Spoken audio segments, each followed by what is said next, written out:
બનાસકાંઠાના પાલનપુરમાં સરકારી કચેરીઓ રામ ભરોસે પોલીસ અને હોમગાર્ડ તંત્રની બેદરકારીએ સુરક્ષાનો અભાવ। જ્યાં પાલનપુરની જિલ્લા પંચાયત કમ્પાઉન્ડ વિસ્તારમાં આવતી તમામ સરકારી કચેરીઓ ભગવાન ભરોસે છે તેવો ઘાટ સર્જાયો છે।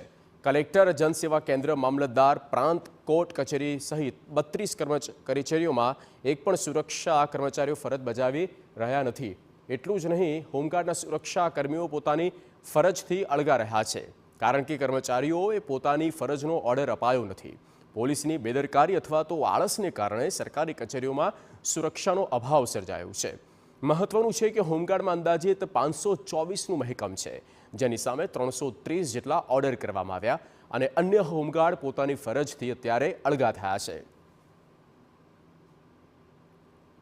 નાની મોટી બનાવ બને તો એ માટે કોઈ રક્ષણ માટે કે કોઈ વાહન પાર્કિંગ કે એ વ્યવસ્થાનો મોટો પ્રશ્ન ઉપસ્થિત થાય એવું છે, તો તાત્કાલિક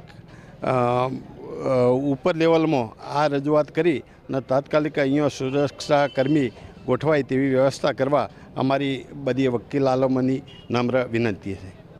અગાઉ પણ ફેમિલી કોર્ટ, કલેક્ટર કચેરીમાં ચોરીના બનાવો સામે આવ્યા છે અને ઘણીવાર તો હોબાળા પણ થઈ ચૂક્યા છે। 1 ફેબ્રુઆરીથી કર્મચારીઓએ ફરજ પરના ઓર્ડર અપાયા નથી, એટલે કે 2 ફેબ્રુઆરીથી સુરક્ષા કર્મીઓ કામગીરીથી અળગા રહ્યા છે। વકીલ બાર એસોસિએશને માંગ કરી છે કે સુરક્ષાને કારણે તાત્કાલિક હોમગાર્ડ જવાનોને પોતાના ઓર્ડર આપવામાં આવે અને કચેરીઓમાં સુરક્ષા વ્યવસ્થા સુનિશ્ચિત કરવામાં આવે।